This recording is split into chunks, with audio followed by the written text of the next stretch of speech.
भाइयों बहनों, इन दिनों पूरे देश में इस बात की चर्चा चल रही है, नोटों का क्या होगा।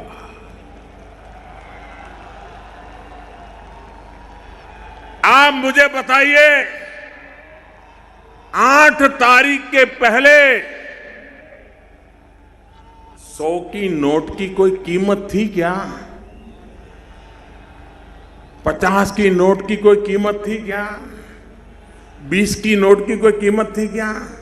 छोटे को कोई पूछता था क्या?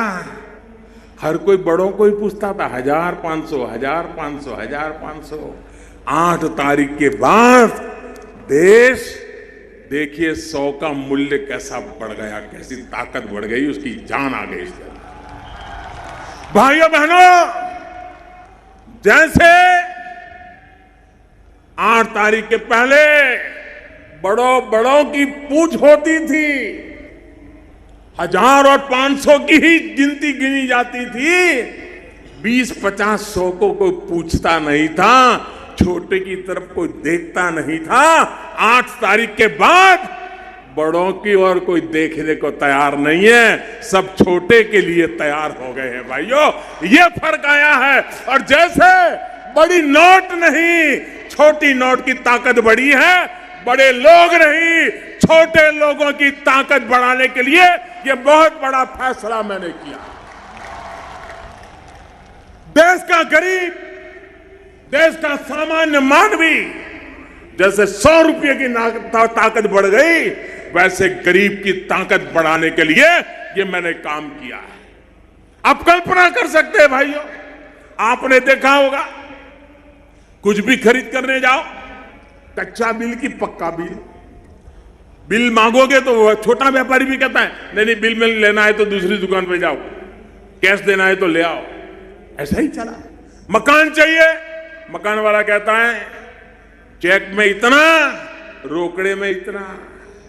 अब वो गरीब आदमी रोकड़ा लाएगा कहां से? भाइयों बहनों, इस प्रकार से नोटें छापते गए और देश, उसका अर्थतंत्र ये नोटों के ढेर के नीचे ही दबने लग गया। भाइयों बहनों, मेरी लड़ाई है आतंकवाद के खिलाफ। आतंकवादियों को ताकत मिलती है जाली नोट से, और हम तो सीमा पार क्या हो रहा है सब जानते हैं, पड़ोस में ही रहते हैं। कैसी मुसीबतें हमें झेलनी पड़ी है, ये बनासकांठा पाटन जिले के लोग ज्यादा जानते हैं। भाइयों बहनों, जाली नोट के कारोबारी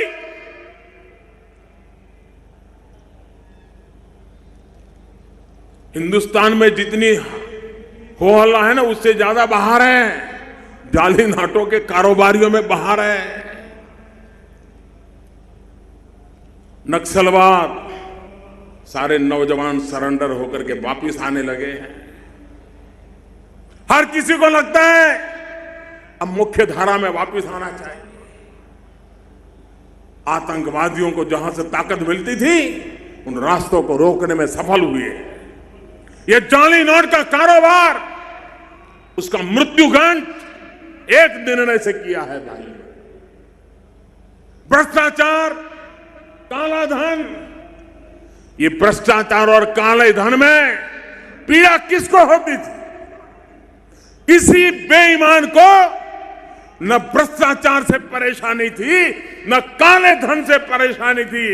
एक भ्रष्टाचारी को दूसरे भ्रष्टाचारी को कुछ देना भी पड़ता था, तो भी देने वाला भ्रष्टाचारी दुखी नहीं था। अगर दुखी कोई था तो इस देश का ईमानदार नागरिक दुखी था। परेशान था तो इस देश का ईमानदार नागरिक परेशान था।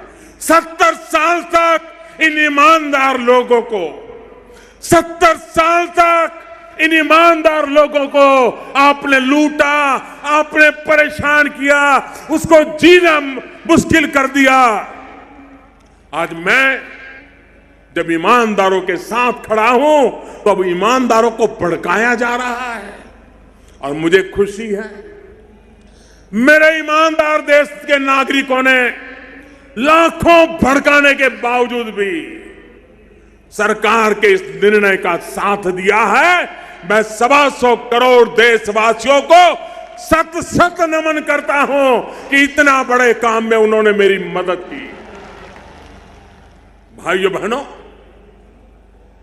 आजकल बड़े बुद्धिमान लोग भाषण सुनाते हैं कि मोदी जी आपने इतना बड़ा निर्णय किया, लेकिन हमारे जीते जीते कोई लाभ नहीं मिलेगा, मरने के बाद मिलेगा। भाइयों बहनों, हमारे देश में एक चारवाक ऋषि हो गए। ये चारवाक ऋषि कहते थे, ऋणम कृत्वा धृतम पिबेत। वो कहते थे, अरे मृत्यु के बाद क्या होने वाला है कौन जाता है, जो मौज करनी है अभी कर लो, जो खाना है खा लो, घी पीना है पी लो, आनंद से जी लो। इस चारवाक की फिलॉसफी को कभी भी हिंदुस्तान ने स्वीकार नहीं किया। हमारा तो देश ऐसा है, बूढ़ा गरीब मां बाप, पैसे बहुत कम हो तो बूढ़ा बाप और बूढ़ी मां बात करते हैं कि ऐसा करो, शाम को सब्जी बनाना बंद कर दो, थोड़े पैसे बच जाएंगे तो मरने के बाद बच्चों के काम आ जाएंगे। मेरा देश मरने के बाद मेरा क्या होगा ये कभी चिंता नहीं करता है। मेरा देश मेरे बाद की पीढ़ियों का भला क्या हो ये सोचने वाला देश है। मेरा देश स्वार्थी लोगों का देश नहीं है। मेरे देश का चिंतन सुख के लिए, खुद के सुख के लिए जीने वाला नहीं है। मेरा देश का चिंतन भावी पीढ़ियों के सुख के लिए चलने वाला है। ये नए चारवाक लोग जो पैदा हुए हैं, ऋणम कृत्वा धृतम पिबेत, ये जो बातें करने वाले लोग हैं, उनको 50 बार सोचना पड़ेगा। भाइयों बहनों, आपने देखा होगा पार्लियामेंट चल नहीं रही है, चलने दी नहीं जा रही है। हमारे देश के राष्ट्रपति सार्वजनिक जीवन में उतना लंबा अनुभव है, शासन चलाने वाले श्रेष्ठतम लोगों में से हमारे राष्ट्रपति जी रहे हैं। वो अलग राजनीतिक विचारधारा में पले बड़े हैं, लेकिन देश की संसद में जो कुछ भी हो रहा था उससे इतने पीड़ित हो गए, इतने दुखी हो गए कि 2 दिन पहले उनको सांसदों को सार्वजनिक रूप से टोकना पड़ा, विरोध पक्ष को नाम दे करके टोकना पड़ा। और मैं हैरान हूं, सरकार कहती है कि हम चर्चा चाहते हैं, सरकार कहती है प्रधानमंत्री बोलने के लिए तैयार है, सरकार कहती है प्रधानमंत्री आकर के कहने को तैयार है, लेकिन उनको मालूम है उनका झूठ टिक नहीं पाता है और इसलिए वो चर्चा से भागते रहे हैं। और इसलिए लोकसभा में मुझे नहीं बोलने दिया जाता, मैंने जनसभा में बोलने का रास्ता चुन लिया है। और जिस दिन मौका मिलेगा लोकसभा में भी 125 करोड़ देशवासियों की आवाज मैं जरूर पहुंचाने का प्रयास करूंगा। मेरे भाइयों बहनों, मैं विरोधी दल के मित्रों से आज महात्मा गांधी की इस धरती से, सरदार वल्लभ भाई पटेल की इस धरती से सार्वजनिक रूप से आग्रह करना चाहता हूं। जब चुनाव होते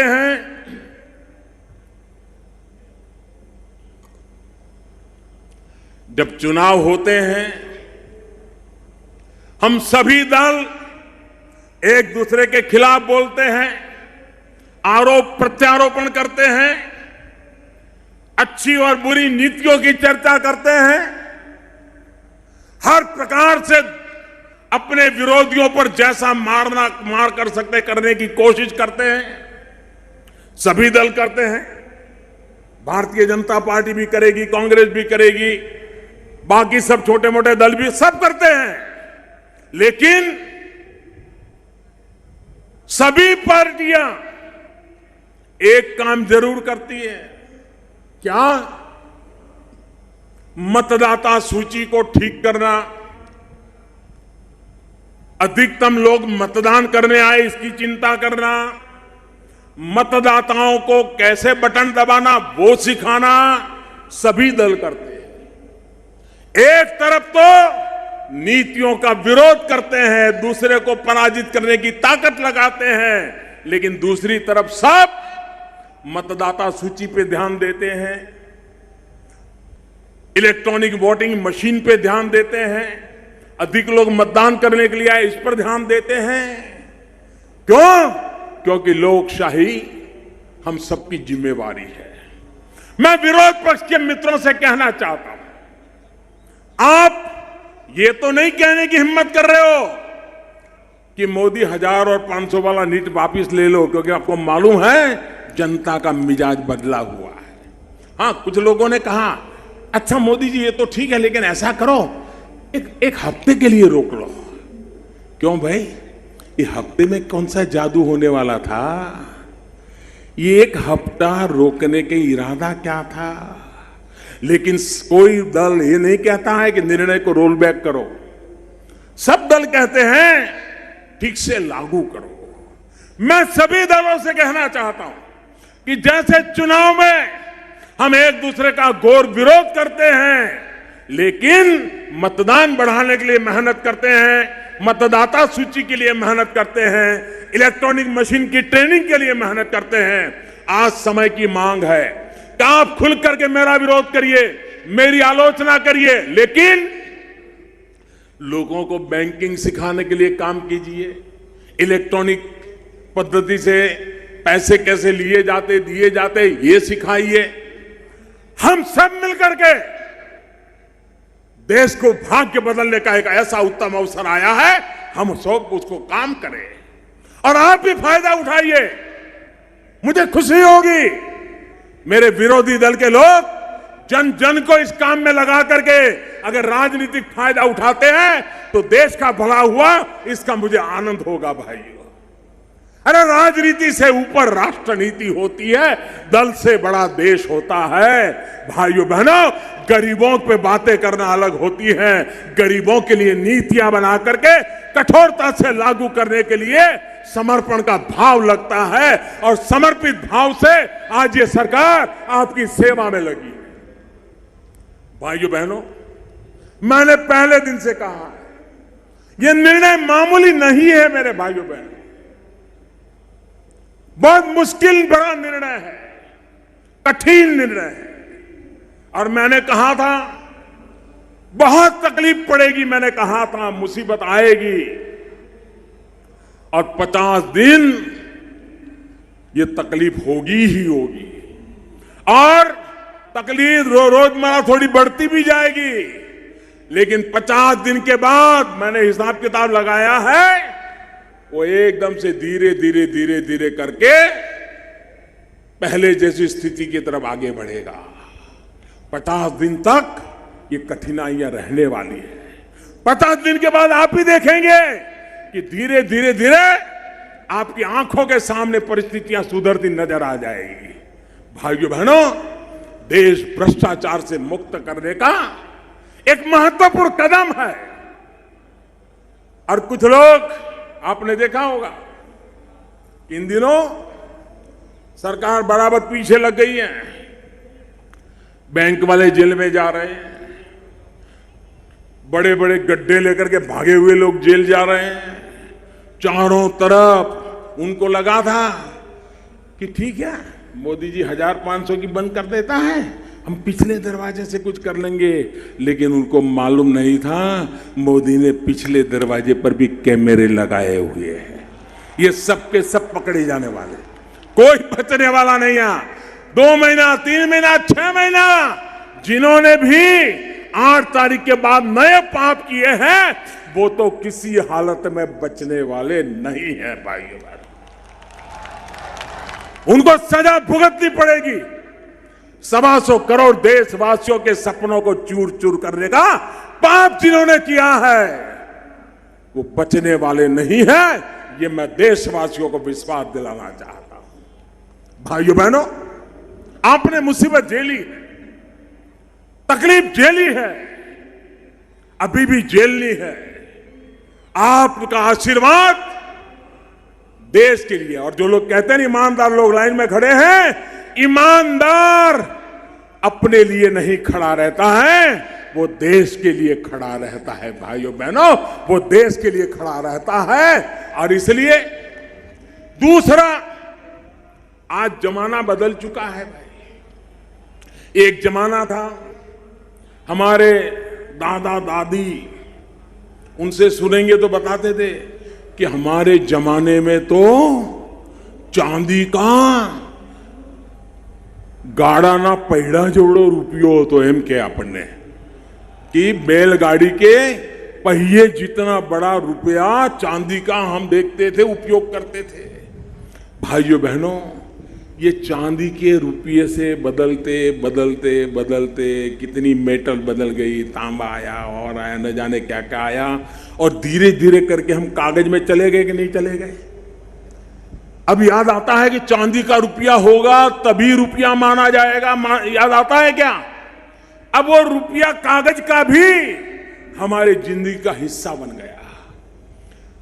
कभी चांदी का रुपया हुआ करता था, धीरे धीरे कागज का रुपया आ गया। भाइयों बहनों, अब वक्त बदल चुका है। अब तो आपके मोबाइल फोन में ही आपका बैंक आ गया है, आपका बटवा भी आपके मोबाइल फोन में है। आप चाय पीने जाएं, बटन दबाए, चाय वाले को पैसा पहुंच जाएगा, रिसीट मिल जाएगी। बीच में लोग चेक देते थे, चेक फाड़ते थे, 2 महीने के बाद पता चलता था कि चेक वापिस आया। बाद में केस कोर्ट में जो सबसे ज्यादा केस चलते हैं वो चेक वापिस आने के चलते हैं। आप नौजवानों का धन्यवाद, आपने बहुत बड़ा काम उठाया है, मैं आपको बधाई देता हूं। और बनासकांठा जिले को आप ई बटवा से जोड़ दीजिए भाइयों। लोगों को ई मोबाइल बैंकिंग से जोड़ने में सफल होंगे, मुझे विश्वास है। भाइयों बहनों, हम जानते हैं कि अब वो कागज की नोटों का भी जमाना पूरा होने जा रहा है। अब तो आपके मोबाइल फोन में आपकी बैंक है। एक बार बैंक में जमा हो गया, आपको बैंक में कतार में खड़े रहने की जरूरत नहीं है, आपको एटीएम के बाहर लाइन लगाने की जरूरत नहीं है, आपको टाइम बर्बाद करने की जरूरत नहीं है। अखबार में एडवर्टाइजमेंट आता है, टीवी पर एडवर्टाइजमेंट आता है, आप अपने मोबाइल फोन से अगर आपके पैसे बैंक में पड़े हैं तो आप अपने पैसों का जो खरीदना खरीद सकते हैं। चेक तो बाउंस होता था, इसमें तो जैसे ही पैसे दोगे तो सामने रिसीट आ जाता है, पैसा मिल गया या पैसा पहुंच गया। कोई बाउंस होता ही नहीं, वहीं पता चलता था कि रुपया गया कि नहीं गया। भाइयों बहनों, हिंदुस्तान दुनिया में तेज गति से आगे जाना चाहता है। ये नोटों के बंडलों के ढेर, ये नोटों के पहाड़ हमारे अर्थतंत्र को दबोच रहे हैं। काले धन और भ्रष्टाचारियों को वो काम आ रहे हैं। गरीब की ताकत कम हो रही है। जैसे 1000 की नोट की कीमत थी, 100 की नहीं थी, अमीर की थी, गरीब की नहीं थी। आज गरीब की भी ताकत बढ़ गई है, 100 के नोट की भी ताकत बढ़ गई है। और अगर आपने ई बटवा कर लिया, बैंकों की कतारें खत्म करके बैंक को ही अपने मोबाइल में ले गए, आपको बैंक की कतार में जाने की जरूरत नहीं, बैंक आपके मोबाइल की कतार में खड़ी हो जाएगी। मैं आपसे आग्रह करता हूं, मैं देशवासियों से आग्रह करता हूं, मैं मीडिया के मित्रों से विशेष प्रार्थना करना चाहता हूं। मोदी की आलोचना करना आपका हक है, आप जरूर कीजिए।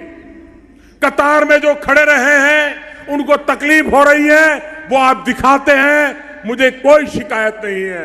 लेकिन साथ साथ आप ये भी सिखाइए कि अब कतार में खड़े रहने की जरूरत नहीं है, बैंक आपके मोबाइल फोन की कतार में खड़ा हो जाएगा। बैंक वाला आएगा कि मुझे आपके यहां रख लो, वो दिन आ सकते हैं। टेक्नोलॉजी उपलब्ध है, व्यवस्था उपलब्ध है। भाइयों बहनों, अब देश भ्रष्टाचार सहन नहीं करेगा, अब देश जाली नोट सहन नहीं करेगा, अब देश काला धन सहन नहीं करेगा। गरीबों को लूटने का खेल, मध्यम वर्ग को शोषण करने का खेल अब नहीं चलेगा। और इसलिए मुझे आपके आशीर्वाद चाहिए। खड़े रह करके दोनों हाथ से ताली बजा करके मुझे आशीर्वाद दीजिए। मेरे गुजरात के भाइयों बहनों, मेरे डीसा के भाइयों बहनों, आशीर्वाद दीजिए, पूरे ताकत से आशीर्वाद दीजिए। भारत माता की, भारत माता की, भारत माता की। ये लड़ाई भारत का भाग्य बदलने की है। ये लड़ाई भ्रष्टाचार को खत्म करने की है। ये लड़ाई काले धन का खात्मा बुलाने के लिए है। ये लड़ाई जाली नोटों से देश को मुक्त कराने की है। और उसमें इस बनास की धरती ने मुझे आशीर्वाद दिए। मैं आपका बहुत बहुत